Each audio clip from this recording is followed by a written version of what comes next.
gave up their safety, their comfort, and sometimes their lives to build our new West. They were determined to make the new world strong and free, an example to the world. Some would say that those struggles are all over, that all the horizons have been explored, that all the battles have been won, that there is no longer an American frontier.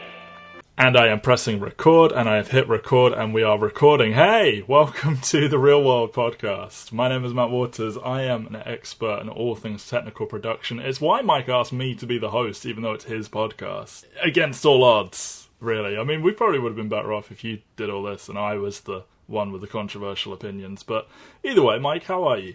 I'm doing quite well. I'm concerned that in 10 minutes you will inform me that we've just wasted our time and have to start over. But hey, we may be wasting our time, but we won't have to start over. That's fair. That's a fair assessment. But either way, we got a little good mini episode for everyone here. That's pretty interesting. Yeah, so we ended last time in quite a dark place where I actually edited out a large part of the podcast where Mike was like, I don't think we're going to do Batman the Animated Series, and it threw everything out of whack. And we've got some news on Batman the Animated Series coming later in this episode. But while looking for something to do this time, it was kind of like, well, what's a whole area of Batman we haven't touched on? And Batman is a big part of the Justice League, and you will see Ben Affleck in the Justice League movie at some undetermined point in the future. I'm sure there's a release date that I'm too lazy to remember. November, and we will review it then. Yes, November. Really? I thought it was like 2018 or something crazy. Okay, so yeah, November. So he's in the Justice League, and there are a lot of Justice League movies out there, and I've seen them all because I'm a crazy person. Some of them are okay, but the best one by far, in my opinion, is Justice League: The New Frontier. So this film in which Batman's in it for like maybe 5-6 minutes total is going to be the representative of what Batman's like when he works on a team of people who are more powerful than him, the Justice League.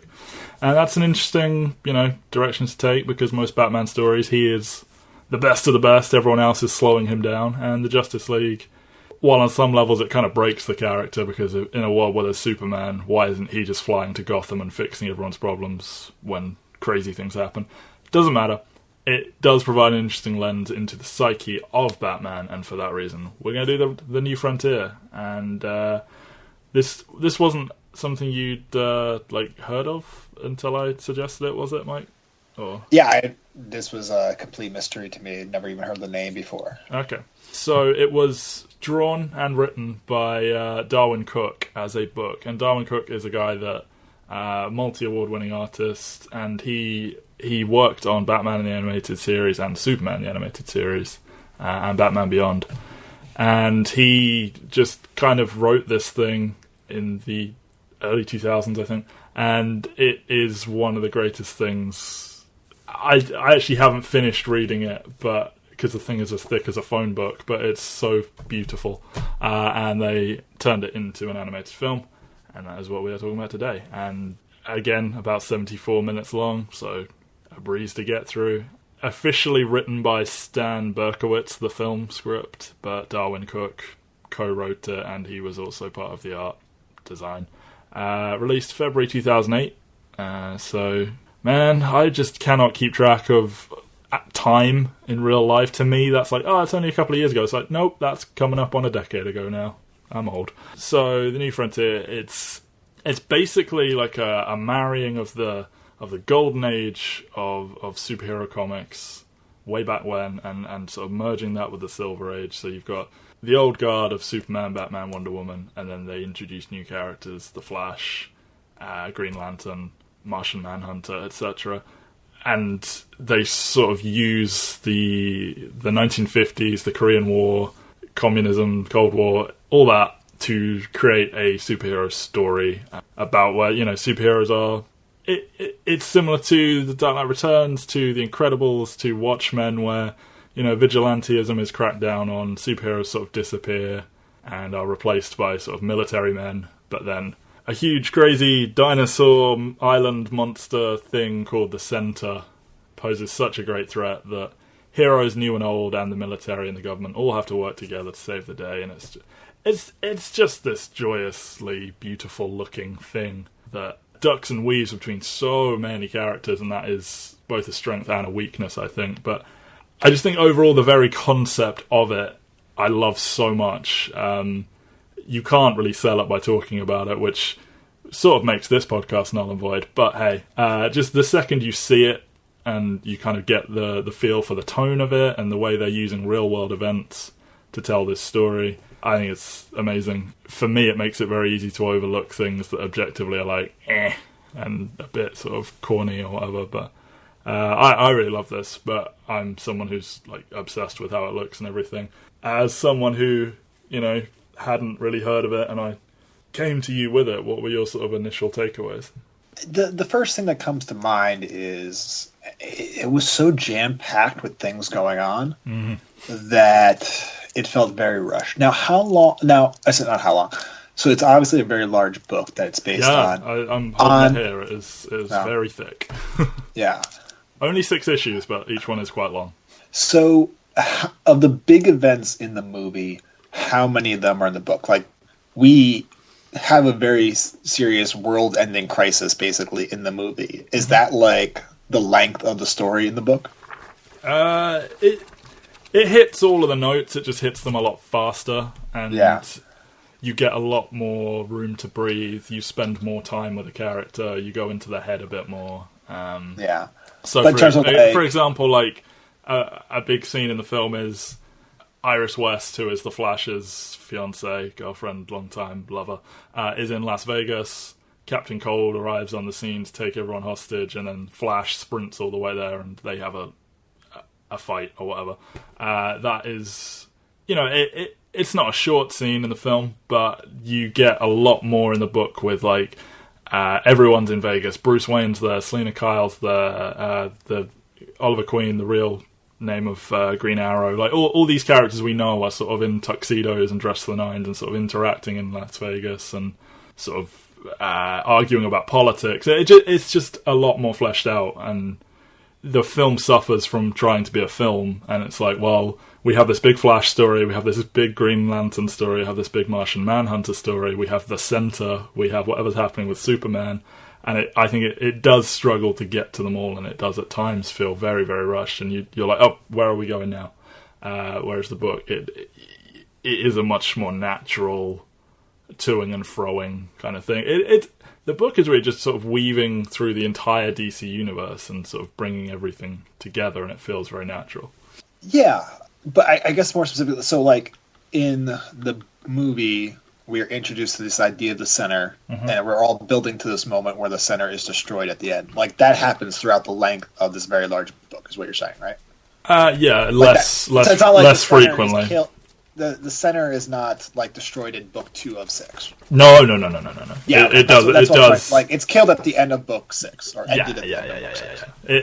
And I think, like, that's really kind of the crux of the issue, where it's just like, you're trying to introduce 3 characters. I didn't even know what Martian Manhunter was until you just said it. That was a really baffling...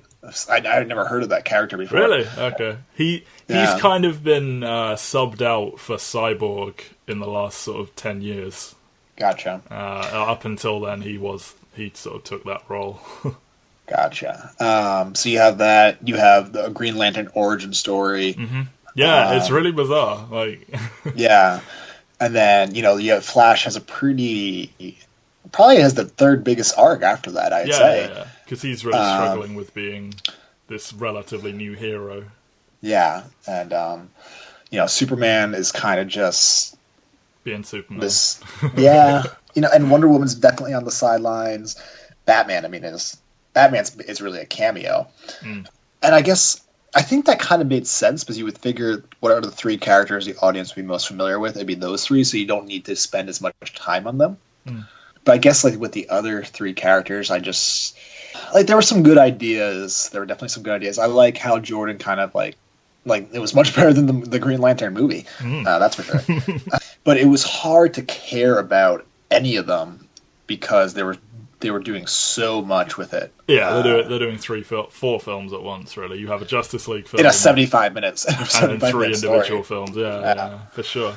One thing I really like about the book that like it's impossible to translate onto the screen. You get dates in the top left corner occasionally, and you're introduced to these 3 characters in the order, and I think the exact month that the first issue of their comic was published. So, gotcha. Yeah, it's literally taking existing DC history and then twisting it around real world history to create one convenient conjoined narrative. Yeah, it's such an amazing project that it is legitimately quite hard to adapt. And they go. It's much like other things we've talked about. Like at times, it's shot for shot recreations. Like the poster for this episode, I took a picture of the actual moment in the book, and I'll send it to you at some point. But it's like nearly identical. But it's another thing of like you're capturing the literal what's happening, but you lose something in translation almost when it.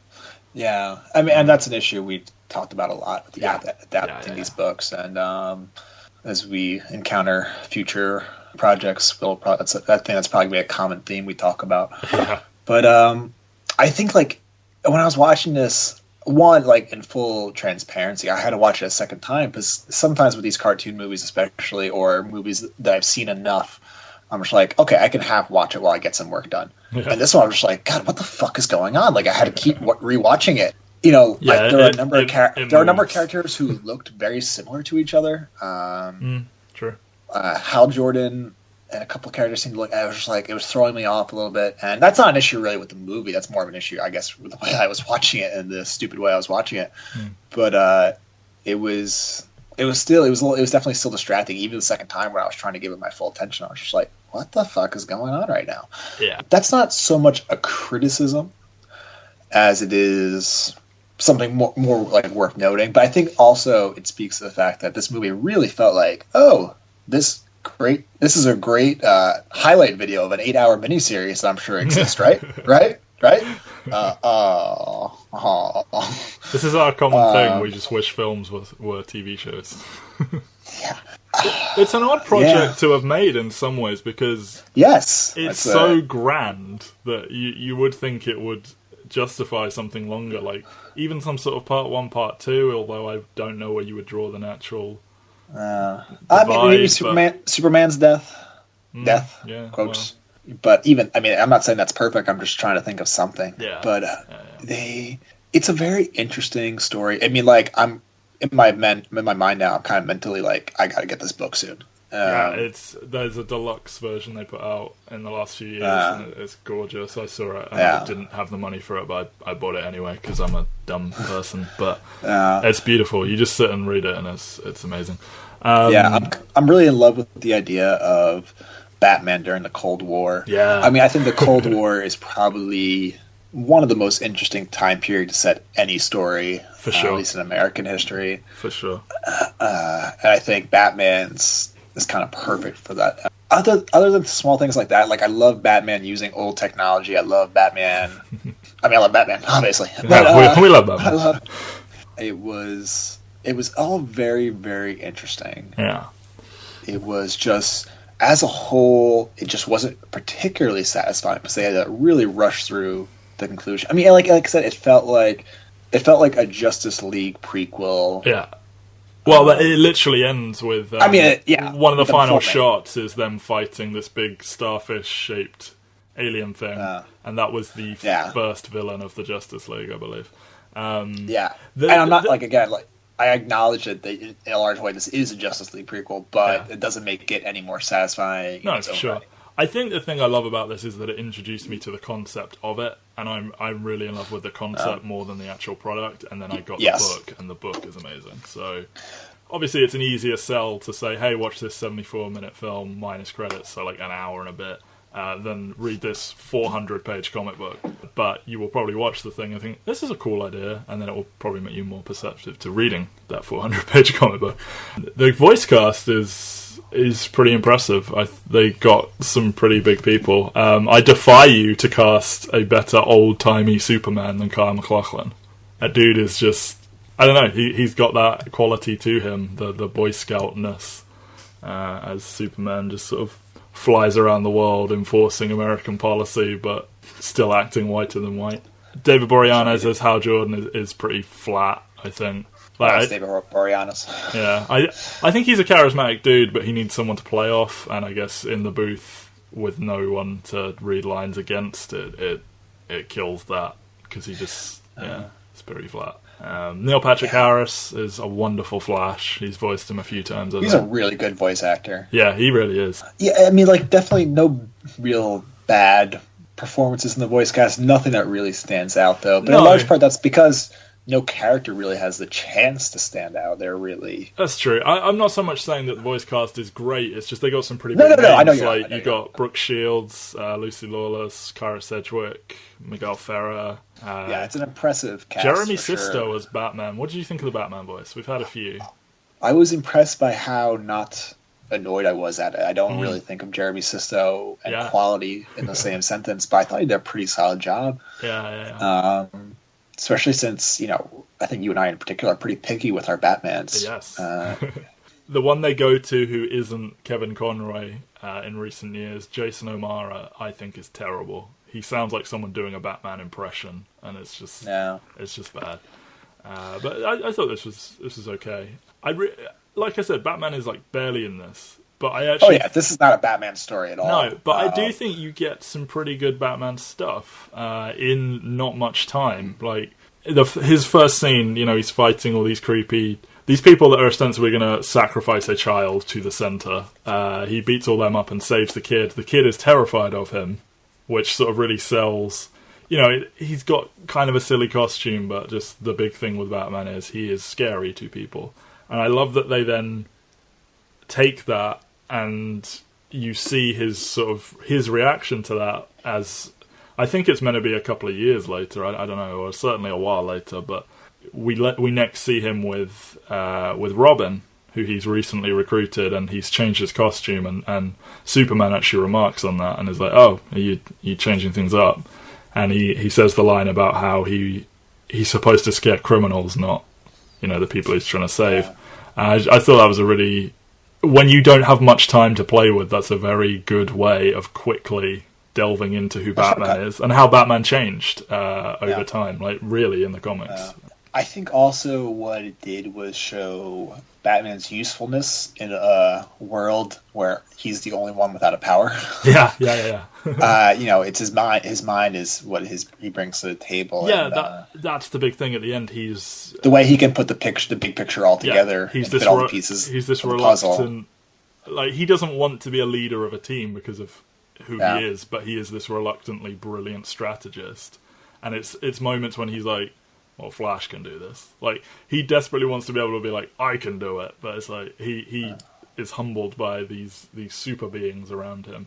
And that's what I think is interesting in the Justice League. The moments when he is defiant and wants to be separate from them, and, he's got all these plans for how he'd take them down. But then you also get these moments where he has no choice but to defer to them. And I do think that it is weird because you almost have to think of there being two Batmans, the one that's in the Justice League and the one that exists in canon almost. But I do think they both show parts of his psyche quite well. Yeah, and I think it kind of gets back to my idea where it's not that I wholly object to Batman being in the Justice League. It's more that, for instance, like with the movies, I kind of want to have two separate Batmans. One who's just in his own world, and then there's a different Batman played by a different actor set in a different universe where he's, the Justice League universe. Like, I feel like they're just too distinctly, like, they just exist in such completely different worlds. Like, it's nearly impossible to care about Gotham when the fucking Justice League exists. Exactly. Like, there's so many Batman events where it's like, it's not Superman just a dude waving a gun around. It's a guy has taken the whole city hostage and there's something that's going to kill all of Gotham. It's like, well, Superman would be here by now. So it does require a little bit of suspension of belief. And they do like a really good job in the Daredevil show of keeping it relatively small. There's no reason why Captain America or Thor would bother with dealing with the issues that Daredevil deals with. And that's the whole concept of that series of shows, that they want to keep it a bit smaller. They flirted with taking it up a notch, I think, with Luke Cage, but then hopefully they're going to bring it back down again. I really like Batman's interaction with Martian Manhunter, where he appears in his apartment and, he's sussed out that he's, not exactly human. I'm not sure what you are or where you come from, but my instincts tell me you're to be trusted. Make no mistake, though. I have a $70,000 sliver of radioactive meteor to stop the one from Metropolis. With you, all I need is a penny for a book of matches. I just think that's such a good little piece of writing there. Yeah, no, that was really good. It's definitely one of the moments that stood out. Yeah. Yeah, so this is a pretty cool intro to the Justice League set during the Cold War, which is definitely very unique. Yeah, and that I will say, generally speaking, the book is better, but there are a few areas where, very particularly, actually hearing the New Frontier speech at the end, hearing it out loud versus reading the words, there is something to be said for that. Yes. That you can't do that on a page. Actually hearing JFK give the speech, set to a montage that sort of, sets the scene for the future of the DC universe. You have the emergence of the Teen Titans and these other teams, but then also the rise of the Joker and all these other supervillains that come in response. It's just a really good sort of breezy trip through. This is DC, and it is like DC versus Marvel. The thing is, DC is this really weird, big, bright, colourful, over the top thing, and it is very difficult to just be thrown into. And this kind of is like full-blown DC in some ways, where you just have to go with it. And there's an island of dinosaurs, and here's these dudes, the Challengers, who are wearing these weird costumes. Don't worry about it. So it's kind of a trial by fire, but I think the setting really helps you sort of swallow it in a way. I think this is such a fascinating concept, like seeing Superman and Wonder Woman in Indochina, and the way there's a very overt character that I've googled him before. I'm pretty sure he was invented just for this. There's a character that it's an African American character who is in the South, and he's dealing with literally the KKK and whatnot, and he's got a noose around his neck, and just this really heavy material. Just the whole thing generally deals with, or touches on lightly, because it moves so damn fast you don't have time to deal with anything, like racism and othering and all this stuff, and how when they have Martian Manhunter kidnapped, Superman has this conversation with King Faraday, which is just a weird name. They're talking about how he's an alien and he's dangerous, and Superman's essentially saying, well, I'm an alien.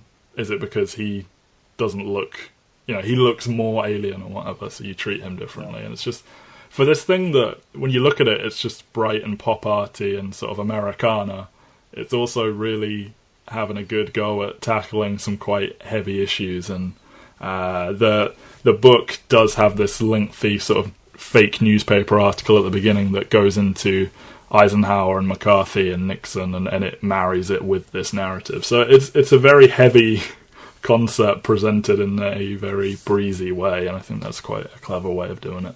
For sure. I'll stop talking about the New Frontier now, because I love the New Frontier. But that's Justice League. There are some okay Justice League films out there. Crisis on Two Earths is decent, I think. I've seen a couple. I can't. They're Public Enemies, probably. Okay, right? Sure. World's Finest. Yeah. Neither of them really stood out to me as anything other than just watchable enough. I think one of them was Lex Luthor is president or something, and then he becomes this giant robot bad guy at the end. I don't know. Yeah, that sounds familiar. Maybe. But yeah, so as you pointed out, the Justice League universe, the DC universe, is this big kind of weird, goofy thing, and it's really, really hard to strike the right tone for such an event. Yes. Unfortunately for us, Zack Snyder's in charge of the cinematic interpretation of that. Mm-hmm. And what's coming this November, Matthew? Apparently Justice League, the movie. Yes. So I'm told. Yes. I just don't see how this is going to be good. No. I think we've touched on it briefly before, but my hopes are so low.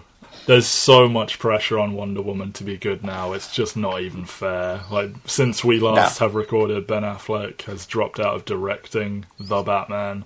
And I said to Mike off air that, like, I reckon if Justice League tanks, he gets out of that contract through hell or high water, and he doesn't even star in The Batman. Yeah. What's troubling is that they don't seem to be adjusting in any noticeable way yet. With the big issue being rushing the films out. Like, Batman vs. Superman just came out last year. Yeah, like, that's true. Justice League does not need to come out it's 18 months, of course, but it's like, it doesn't need to come out a year and a half later. Well, take your fucking time. Yeah, like, in their minds, it's like, you know, Marvel's had 2.5 Avengers movies come out. I mean, Captain America 3 is basically an Avengers movie. Yeah, it's an Avengers movie. Yeah. And it's awesome. And they're thinking, God, we need to get the Justice League film out. And it's like, yeah, but you can't just do it. Marvel couldn't have just put Avengers out on day... I mean, I don't know, the way the Avengers script is, it kind of works if it is your first one. But that's... Generally, you can't just spank one of these out. You do need to build it slowly and earn trust and credibility. And they have not. Yeah, it's... I think The Flash now doesn't have a director again or something, or they switched something again. Weird like that. It's gone through like 4 directors or something, and there's a Green Lantern film happening, but maybe there's 3 people in it, and Aquaman sounds like, I don't know, maybe okay, but... It's Aquaman. Yeah, and it's coming out like after, like 2 years, I think a year after, and Flash is coming out 2 years. It's crazy. Like, they're fucking Warner Bros. Like, are they really this beholden to these release dates? Like, can they really not move things around? Like, they need to do one a year until they get this thing on track. Yeah, absolutely. Yeah.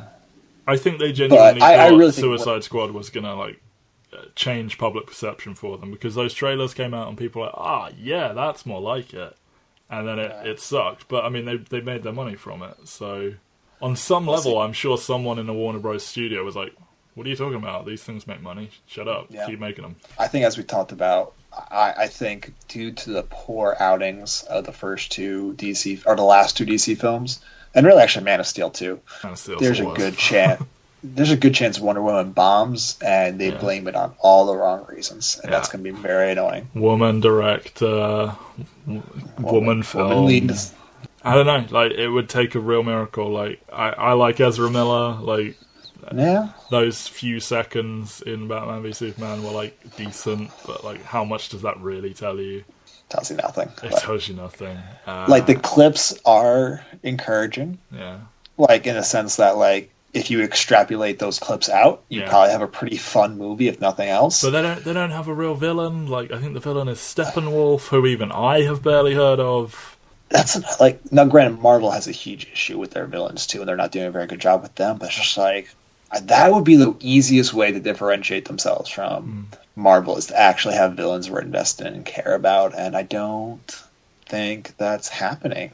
I don't know. Like, they want to build to Darkseid or whatever, but it's like, I mean, guys, you need to do something that's good, and don't worry about your strategy and your blueprint, because, you know, Marvel are fucking eating your lunch. Like, they've earned it, and like, there's too many of them, but most of them are good, or decent at least. So they've gotten better almost over time. Every single one of them is watchable, and pretty much every single one of them has something redeeming about it. Like, even with Incredible Hulk, the first 25 minutes are really, really good. I really need to rewatch that, because I just have never gone back to it. But it was one of those, when I went to rewatch that, and the first 25 minutes, I was like, holy shit, this might be secretly one of the best Marvel movies. And then it just sucks after that. Yeah. All the Hulk stuff sucks, but the first 20 minutes are like with him in Brazil that opens its own can of worms, but it's still genuinely way better filmmaking, and it feels very different. It feels like something Marvel's never done before or since, unfortunately. I was like, DC doesn't even have that. No. You can't even hang your hat on 25 minutes in a row of any DC movie at the moment. No, you can't. Not really. And the fucking worst, most forgettable, the film that they actually actively want you to forget for the most part, has that. film that Marvel, like, yeah, only in the past the year black has sheep started of to the Marvel universe. Yeah. They've only just started actively acknowledging it by bringing back characters from that movie. Like, they waited, like, a decade. Yeah. And DC just has nothing. And they have nothing. This thing with the clips, I mean, Suicide Squad had a good trailer and then a less good trailer. I think it's literally just, alright, give us the 6 jokes and we'll put a song behind it and then we'll do quick cuts and it'll look like this thing's good. Yeah. And then it'll come out and it'll be boring. Yep. And you'll hit the joke and you'll be like, well, this might have been funny if I hadn't heard it 6 times already. Oh, the Flash doesn't have many friends, so he wants to be in the Justice League. Okay, got it. They're just in a bad way, and in some ways, it would be best if... I mean, if Wonder Woman fails, that's... I don't want it to fail, but if it succeeds, that buys them more time. Justice League needs to fucking bomb. Like, hard. Bomb. Yeah. Like, they scrap everything they're doing. Bomb. Yeah. And I don't want that for Ben Affleck. I don't want that for a lot of the actors in that. It needs to fucking bomb. Or it needs to be great. Like, honestly, that's... Isn't the kid who's playing Cyborg, hasn't he, like, never acted before? Like, he's a stage actor who's never been in front of a camera or something? I don't know. I didn't recognize the name, but I haven't investigated him too thoroughly. But this movie needs to fucking bomb. Mm-hmm. They need to just, like, clear house. They need to start over, as bad as that sounds. And... they need to get someone who knows how to make good movies in there. And I almost think they need to not do a Superman film or a Batman film either. Like, but I know that is the two, like, the moneymakers, but they almost need to do something. They need to make a Flash film that's just really, really fun, you know? Yeah. They need to cool off. I think the Batman and Superman brands, quote-unquote, are a bit damaged at the moment. Mm-hmm. Cool them off, like, create some demand for them. Make people miss them a little bit. Yeah. I don't know. All right. What I do know is, despite Mike's protests, we are going to cover Batman the Animated Series. Not next week, not the week after, but we are going to do it. And basically, I searched the internet high and low for definitive top 10 lists of Batman episodes, and I sort of merged them together and used my own bias a little bit. Yeah. And the list will be Almost Got 'Em, Heart of Ice, Two-Face, Robin's Reckoning, Mad Love, Feet of Clay, Over the Edge, The Demon's Quest, Joker's Favour, and Perchance to Dream. Several of those are double episodes, bringing us up to 14. I'm just going to say maybe we throw the trial in there, and that's 15 episodes. Mike may or may not watch that, I don't know. But I'm going to watch all 15 of those, and then we will cover those in a couple of episodes' time. And in case you didn't write all those down, Matt will put them up on a post on entertherealworld.com. Yeah, to give everyone a chance to marathon. We should probably do more of that. We should probably actually say what we're doing before we do it. Yeah. More. And Matt will put the approximate date of the podcast episode up there too. Yes, Matt. Yes. And speaking of future podcasts, yeah, exactly. Why are we not doing it next week or the week after? Well, yes, because this Thursday we'll be taking a break from regularly scheduled programming to record a Best Picture from the Academy Awards preview. We will take a look. We'll have a guest speaker. We will. Matt will have seen literally 0 of the movies. Yeah. But he'll be there as well. I'm kind of a podcast savant where I do my best work when I actually haven't seen whatever we're talking about and I just pull it out. Yeah. Yeah. Our guest speaker will have seen all the movies, and we will be breaking down all 9 movies, giving our thoughts on them. Yeah. And then the week after, we will be reviewing the Lego Batman, which was originally scheduled to be the season finale of Season 2 of the Real World anthology podcast series that I just made up the title of right now. Yeah. But due to time constraints with Batman the Animated Series, we needed to make that the big finale. And I actually think that's probably a more fitting finale in a lot of ways. Anyway. It's kind of the thing people have been asking for. And, like, we're getting kind of tired of Batman. We love Batman, obviously, but rather than sort of cool it off and come back to it, I think we've kind of hit every corner now, especially now we've done a Justice League one. The one thing missing is the Damian ones quite recently, but if you don't want to do them, you don't want to do them. Yeah. But maybe we'll do them in a long time. And much like X-Men, we'll be revisiting Batman when appropriate, when timely. And speaking of X-Men, we will also have 2 future X-Men podcasts on the horizon covering Season 1 of Legion and Logan, which will be released this March. Yes, and then I guess, I mean, we already spoiled it weeks ago. Somewhere in the horizon we'll be doing Firefly as well. So we'll say the title, the excellent title that came up for it. Fair enough. So yeah, there are awesome things on the horizon from the Real World Podcast and therealworld.com. I'm going to write something. I can't even decide what it is, but I'm going to write something. I'm going to put it there, and no one can really stop me because Mike gave me access to the site. And what's he going to do? Take it away? Probably. I don't know. I said I like some things in Suicide Squad. Once we got past that, that was. But yes, you'll be doing that, and you'll be making a post with all the Batman the Animated Series episodes. I will. That were. Yes, I'll put it on there. Even, yes, and linking to all the previous episodes of the Tape Crusaders, right, Matt? Yes. Yes. Absolutely. Everyone go buy a copy of The New Frontier. Like, it's expensive, and it's big, but like I promise you, it's one of the most beautiful things you'll ever own in your home. Go everywhere where this podcast exists and like support it however you can, or don't. We're just going to keep making these. Doesn't really matter. One of us will die, and then it's really a vanity project at this point. Yeah, like Mike just likes being hated online, and I like hearing my own voice, and I edit, and I just listen to my own voice, and I edit, and I edit, and I edit. That's great. So, on that note, 2 Narcissists coming back your way in a few days. Oscars. The most serious thing we'll ever do, maybe. Or the least serious.